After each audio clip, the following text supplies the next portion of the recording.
गौरव जी नमस्कार। नमस्कार सर। आपका स्वागत है हीरा टाइम्स की बोलती खबरों के विशेष बुलेटिन खास मुलाकात में।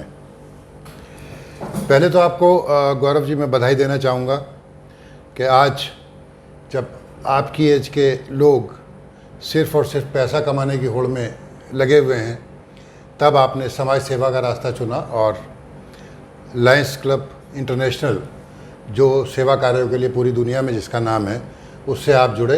और ये भी उपलब्धि है कि आपने इस छोटी सी उम्र में ऐसा बड़ा पद हासिल किया, तो इसके पीछे ज़रूर आपकी मेहनत होगी। तो मैं जानना चाहूँगा, बल्कि अपने दर्शकों के लिए आपसे पूछना चाहूँगा कि आपका कैसे लायंस क्लब इंटरनेशनल में एंट्री हुई, किसकी प्रेरणा से हुई, क्या सोच के किया और कैसे इसके संगठन को आप चला पा रहे हैं? मैंने कॉलेज पास आउट करते करते हमारे फादर लायंस क्लब में 95 से थे, तो 98 की बात है। हमें पता लगा कि एक यूथ विंग होता है जिसको लियो क्लब कहते हैं। तो हम कुछ दोस्तों ने मिलकर एक लियो क्लब मसूरी में फॉर्म किया और उसकी सदस्यता ली मैंने, और मैं चार्टर सेक्रेटरी रहा उसका। उस पद से मैंने शुरुआत की और तब से ही समझ में आया कि किस तरह से समाज के लिए भी हमें कुछ करना चाहिए। और उसमें सबसे उच्च पद जो उसका होता है डिस्ट्रिक्ट प्रेसिडेंट। सन 2000-2001 में मैं मंडल में लियोस का प्रेसिडेंट रहा, तो बाकी मंडल में घूमने का मौका भी मिला। और मंडल जो हमारा है वो ग्रेटर नोएडा से लेके माना तक है। आप मानिए गढ़वाल और वेस्टर्न यूपी पूरा है। इसमें 13 ज़िले आते हैं, 13 रेवेन्यू डिस्ट्रिक्ट, 65,000 स्क्वायर किलोमीटर में फैला हुआ है। हिल्स में थोड़े क्लब्स कम है, लेकिन मसूरी तक लास्ट है। तो उससे देखने को मिला कि समाज में सेवा की बहुत ज़रूरत है और सरकार अपने स्तर पर सब कुछ नहीं कर सकती, कुछ हमें भी करना है।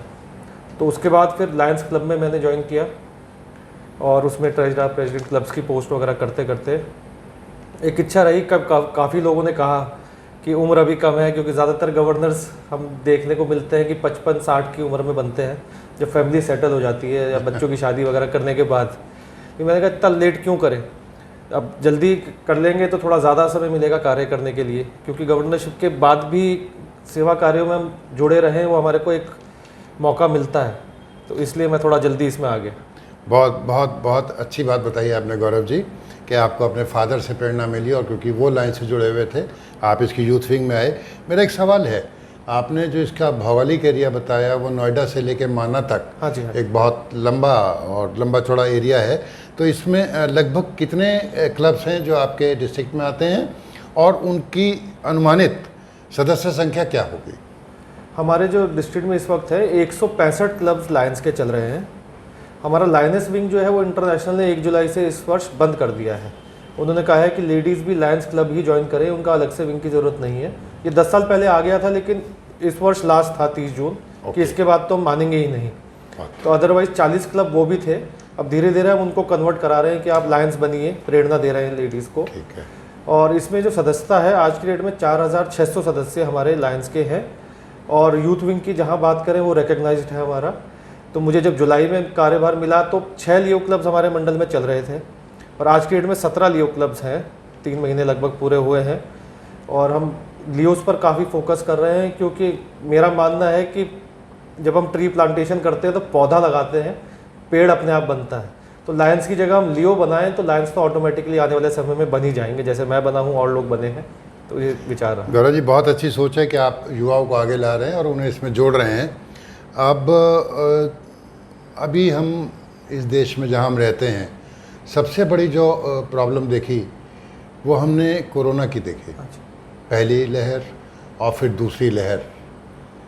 और मैं आश्वस्त हूँ इस बात को लेके कि आपके क्लब ने, आपके संगठन ने इसमें ज़रूर कोई सेवा की होगी। बहुत अच्छा कार्य किया है जो उसे आप संक्षेप में हमारे दर्शकों को बताइएगा। लेकिन मैं ये भी जानना चाहूँगा कि आगे अगर कभी ऐसा होता है तो आप जैसे संगठन कैसे उसके लिए तैयारी करते हैं, क्या आपकी तैयारी है? जब पहली वेव पिछले बार जुलाई में आई थी तो हमारे इंटरनेशनल से ही $10,000 की ग्रांट, भारत में 75 डिस्ट्रिक्ट है हमारे, जैसा हमारा 321C1 है, सबको आ गई थी कि आप कोविड के लिए कार्य करना शुरू करिए।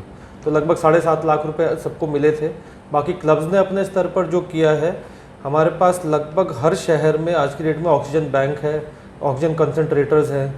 जब कोविड की इस बार सेकेंड वेव थी उसमें ज़्यादातर महामारी फैली और ये एक तरह से हम कह सकते हैं कि ये लोगों को एक्सपेक्टेशन नहीं थी कि इतनी बढ़कर आएगी। तो इसमें खाना खिलाने में इतना रहा कि हॉस्पिटल्स में खाना पहुंचाना, जो मरीजों की सेवा कर रहे हैं उनको खाना खिलाना, डॉक्टर्स की सेवा करना, ये सब कार्य बहुत अच्छी तरह से लगभग हर शहर में किए गए। क्लब्स हमारे ऐसे ऐसे हैं जिन्होंने हज़ार लोगों को रोज़ खाना खिलाया है लगभग 2 महीने तक। और थर्ड वेव की जैसे रहता है कि थर्ड वेव आ सकती है, तो उसके लिए अब हमारे ऑलरेडी ऑक्सीजन सिलेंडर्स और बैंक्स तैयार हैं, कॉन्सेंट्रेटर्स हमारे पास बहुत सारे हैं और इंटरनेशनल भी फंडिंग दे रहा है। हमारा एक आपने सुना होगा MJF और PMJF होता है, जो मेजर डोनर्स होते हैं, जो $1000 या उससे अधिक डोनेट करते हैं। तो इंटरनेशनल ने हमारे को बहुत अच्छी सुविधा दी है इंडिया के लिए कि पिछले 1.5 वर्ष में, 1 वर्ष और ये 3 महीने जो हो गए हैं, जितना भी पैसा MJF के लिए कोई भी कंट्रीब्यूट करेगा उतने ही पैसे का ऑक्सीजन कॉन्सेंट्रेटर या कोई एम्बुलेंस चाहिए या मास्क चाहिए, PP किट चाहिए, वो वापस हमें दे देंगे उतने पैसों की। तो ये ऑलरेडी ऑटो फंडिंग कह सकते हैं आप। बहुत तो उसमें इस वर्ष हम $14,000 भेज चुके हैं, तो $14,000 का सामान वो हमारा आने वाला है, तो वो आगे के लिए प्रिपेयर करने के लिए हमें हेल्प करेगा। गौरव जी, आपने 2 बातें इसमें बहुत अच्छी बताई कि आपने ऑक्सीजन बैंक्स करे, उसके लिए तैयारी है। दूसरा, जो अभी आपने ऑक्सीजन कंसनट्रेटर की बात की और एक बात की कि आपने बहुत जगह खाना खिलाया। हालांकि मैं मीडिया से जुड़ा हूं और मैंने ये भी देखा कि बहुत शायद क्लब का इसके लिए बहुत प्रचार हुआ हो, ऐसा मुझे नहीं लगता। कहीं ना कहीं कोई बात रही होगी या आपने नहीं इसके लिए कोशिश करी होगी। तो अगर हमारा कोई दर्शक या हमारा कोई पाठक ऐसी, भगवान ना करे, ऐसी समस्या उसके सामने आए, तो उसे ऑक्सीजन कंसनट्रेटर कैसे उपलब्ध हो पाएगा, क्या इसके बारे में बता पाएंगे? पिछले वर्ष थोड़ा सा मेरा टेन्योर तो 1 जुलाई से शुरू हुआ है। इस बार हम पूरा वेबसाइट हमारी है और हमारे जो सारे क्लब्स हैं उनको हमने एक दूसरे के साथ जोड़ दिया है बहुत अच्छी तरीके से। तो जैसे अगर थर्ड वेव आती है, मैं चाहता हूँ ना ही आए तो अच्छा है, पर अगर आती है तो हमारी तरफ से पूरी पब्लिसिटी रहेगी और अवेयरनेस रहेगी हर शहर में कि आप किससे संपर्क कर सकते हैं और कहाँ से आपको कॉन्सेंट्रेटर या सिलेंडर उपलब्ध हो पाएगा। पिछले वर्ष थोड़ा सा इस काम में हम स्लो रहे, उतनी जानकारी नहीं दे पाए, पर लोकल स्तर पर जो मेंबर्स हैं या किसी को ज़रूरत होती है, क्योंकि हमारा नेटवर्क बहुत बड़ा है, 12 क्लब्स तो मेरठ में ही हैं, तो लोग एक दूसरे से संपर्क करके लायंस क्लब को कांटेक्ट कहीं ना कहीं कर ही लेते हैं, तो उपलब्ध हो जाते हैं। लेकिन इस बार थोड़ा सा हम उसको और स्मूथली करेंगे अगर ज़रूरत पड़ी। बहुत अच्छी बात आपने गौरव जी बताई, क्योंकि क्लब के बारे में थोड़ी सी एक भले ही सेवा कार्य करते हैं, पर एक छवि ये होती है कि लोग उसे जो है मौज मस्ती के लिए ज्वाइन कर लेते हैं, क्योंकि उसके साथ नाम क्लब जुड़ जाता है। हाँ जी। चाहे और भी संगठन रहे। अब मेरा सवाल एक ये था, एक बड़ी अजीब सी समस्या का सामना इस समय सिर्फ हमारा देश ही नहीं बल्कि पूरा विश्व कर रहा है, और वो समस्या ये है कि जो कोरोना काल था उस समय पे 1ली, 2री और 3री क्लास के बच्चे वो स्कूल नहीं जा पाए, बल्कि वो नहीं जा पाए, आगे वाले भी नहीं जा पाए। लेकिन इन क्लासेस की बात इसलिए कर रहा हूँ कि ये जीवन का वो महत्वपूर्ण समय होता है, उस समय उसने जो भी याद कर लिया वो याद रहेगा। अब क्योंकि उसे प्रमोट कर दिया गया है बिना परीक्षा लिए, बिना पढ़ाई किए, और वो 4ठी 5वीं में आ गया, तो आगे जाके ये एक बड़ा ख़तरा हो जाएगा, या तो ज़्यादा ड्रॉप आउट निकलेंगे या अयोग्य लोग पास कर जाएंगे बड़ी क्लासेस को। तो ऐसे में आपके लॉयंस क्लब की कोई भूमिका हो सकती है, या आप लोगों ने कोई योजना बनाई है कि ऐसे बच्चे जो डिप्रीव्ड हुए या जो स्कूल नहीं जा पाए उनको किसी तरह की मदद दी जाए पढ़ने में, शिक्षा में, किताबों में? किताबें बच्चों को रेगुलरली कोई ना कोई क्लब्स रेगुलर लेवल पर देते रहते हैं उन स्कूलों में जहाँ पर किताबें वगैरह नहीं हैं या सरकार की तरफ से नहीं मिल पाती। अभी 4 दिन पहले मैं सहारनपुर में ही था, वहाँ पर एक क्लब है, उसने उड़ान संस्था के साथ मिलकर कार्य कर रहे हैं पिछले कई वर्षों से। उस संस्था के बारे में थोड़ा बताना चाहूँगा आपको। उस संस्था एक किराए की छत से शुरू होकर आज 3 मंजिल की उनकी अपनी बिल्डिंग है, और उसमें जो बच्चे पढ़ रहे हैं वो सारे वो हैं जो कूड़ा बिनते थे। बहुत अच्छे। तो उनको वहाँ से निकाल कर उन्होंने शिक्षित किया है, और 2 बच्चे इस बार शारदा यूनिवर्सिटी में एडमिशन ले रहे हैं, 12th पास तक करा दिया है उन लोगों ने। तो इस तरह के कार्य हमारे, ये तो एक एग्जाम्पल था। हमारा धनौरा में अपना स्कूल है लायंस का, डोईवाला में स्कूल है, रामपुर में स्कूल है, लायंस स्कूल है वो प्रॉपर्ली इंटरनेशनल फंडेड। तो हमारे स्कूल चल रहे हैं। ये जो आपने प्रॉब्लम बताई, इसका समाधान तो बहुत मुश्किल है निकलना, क्योंकि जो 4th क्लास में बिना पढ़े आ गया या वो ऑनलाइन पढ़कर आ गया, वो थोड़ा नुकसान तो करेगा ही करेगा। पर ज़्यादा प्रॉब्लम है जो 10th और 12th के बच्चे बिना एग्ज़ाम के आगे आ गए, उनमें थोड़ी प्रॉब्लम ज़्यादा आएगी कि आगे वो किस तरह से कॉलेजेस में और आगे मैनेज कर पाएंगे। तो हम कैरियर काउंसलिंग भी ऑनलाइन करा रहे हैं इस वर्ष। हमने एक प्रोजेक्ट में, मेरा मेन है, क्योंकि मैं स्किल्स पर काम कर रहा हूँ। Very मैं जो ये भंडारा लगा के खाना बांटना है, इसको मैं हंगर रिलीफ में नहीं मानता। मैं कहता हूँ अगर एक परिवार अडॉप्ट करके उसे आप स्किल दे दो, वो अपने आप कोई नौकरी कर ले या कोई अपना रोजगार कर ले और अपने आप कमाने लगे, या आप इतनी जिम्मेदारी ले पाओगे उसे जिंदगी भर बैठ के खिला पाओ। इन दोनों में से एक ऑप्शन क्लब के पास होना चाहिए। वो किसी दिन भंडारा लगा के अगर आपने 200-400 को खिला दिया, वो कोई औचित्य मैं उस चीज़ का नहीं मानता। गौरव जी, बहुत अच्छी सोच आपकी, बहुत अच्छी बात कही आपने, लेकिन मेरा ये अनुरोध रहेगा कि जो फाउंडेशन लर्निंग है, पहली, दूसरी और तीसरी, जब तक आपका कार्यकाल है और आपके पास से मंडल है, अपने क्लब्स को प्रेरित करिए कि वो किसी तरह इस समस्या का समाधान ढूंढें और इसके लिए मदद करें, तो इस समाज के लिए एक अच्छा कार्य होगा। ये आपने बहुत अच्छी चीज़ कही है और डेफिनेटली मैं जल्द से जल्द इस काम को करूँगा। और अक्टूबर में एक ऐसा कोई प्रोजेक्ट लॉन्च करते हैं जिससे हम फर्स्ट, सेकंड, थर्ड के बच्चों को थोड़ा सा घर से ही शिक्षा दे पाएँ, क्योंकि हमारे अपने क्लब्स में ही 170 टीचर्स हैं। तो अगर हम कहीं ना कहीं उनकी हेल्प ले लेंगे और ये काम ज़रूर करेंगे, ये बहुत अच्छा एक आपने एक आइडिया और दिया है। मेरे 143 प्रोजेक्ट्स हैं इस वर्ष के, तो 144 हो गए आपका प्रोजेक्ट मिलाकर, इसको ज़रूर जोड़ेंगे उसको। तो हम इसे धारा 144 का नाम नहीं हाँ, देंगे, धारा 144 हो गए। ये 144 सूत्र हैं जो समाज को एक नई दिशा देंगे।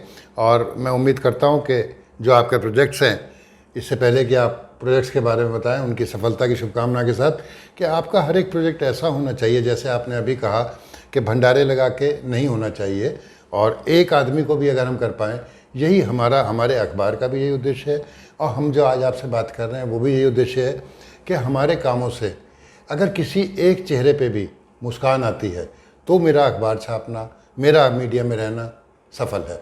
तो मैं अब आपसे जानना चाहूँगा कि भविष्य की आपकी क्या योजना है? आपने जो बात कही उसी से जुड़ते हुए है, मेरा इस वर्ष का जो स्लोगन है वो भी यही है, आओ चले खुशहाली की ओर, कि हम लोगों की ज़िंदगी में कोई खुशी ला पाएँ, वो टेम्परेरी नहीं हो, परमानेंट कोई चीज़ हम कर पाएँ। तो प्रोजेक्ट्स पर भी जोर जो हमारा है वो एक टर्निंग पर है कि किसी तरह से किसी की लाइफ में कोई चेंज ला पाएँ, वो टेम्परेरी सॉल्यूशंस हम लोग ना दें। और जो हमारी डिस्ट्रिक्ट एल्मनाक इस बार छपी है, आपको मैं भी दे के जाऊँगा इसके बाद, उसका नाम भी मुस्कान है। बहुत बढ़िया। तो कोशिश यही है कि किसी के चेहरे पर मुस्कान ला पाए, और 4500 लोग हम हैं, 4600, तो सब अगर एक एक के चेहरे पर भी लाए तो कोई चेंज ला पाएंगे। गौरव जी, आपको शुभकामनाएं, और हीरा टाइम्स बोलती खबरें और हमारे हजारों दर्शकों और श्रोताओं की तरफ से आपका बहुत बहुत धन्यवाद कि आपने समय दिया। एंड आई थोड़ा प्रोजेक्ट्स के बारे में एक मिनट और लूंगा, प्लीज प्लीज प्लीज प्लीज, क्योंकि दर्शक सुन रहे हैं तो उनके पास तक बात पहुंचनी चाहिए। जैसे हम बेटी बचाओ बेटी पढ़ाओ कहते हैं, तो मैंने उसमें एक लाइन और जोड़ी है, बेटी को सशक्त बनाओ। बहुत बढ़िया। तो हम पढ़ाने की जगह उसमें साथ साथ हमने ऑनलाइन शुरू किया है कि उन्हें कराटे वगैरह सिखाए जाए, कम से कम सेल्फ डिफेंस बच्चियों को आना चाहिए आगे बचाव के लिए, क्योंकि शिक्षित होने से ही काम नहीं चल पा रहा है हमारे देश में, उससे कॉन्फिडेंस बढ़ाना जरूरी बनती है। तो हर चीज़ में हमने कुछ ना कुछ अलग करने की कोशिश इस वर्ष की है, और आपसे दोबारा जरूर मुलाकात करेंगे। आपका ये वाला प्रोग्राम पहले इम्प्लीमेंट करा लूँ, मैं फिर संपर्क करूँगा आपसे, फिर उसके बारे में बताएंगे कि छोटे बच्चे और ये जो प्रॉब्लम आ रही है इसे कैसे सॉल्व कर सकते हैं। गौरव जी, हमारी तरफ से, हमारे श्रोताओं और दर्शकों की तरफ से आपका बहुत बहुत धन्यवाद कि आप मसूरी से हमारे बीच आए और हमें समय दिया। हम आपको शुभकामनाएं देते हैं अपने ग्रुप की ओर से कि आपके सारे प्रोजेक्ट सफल हों। बहुत धन्यवाद। बहुत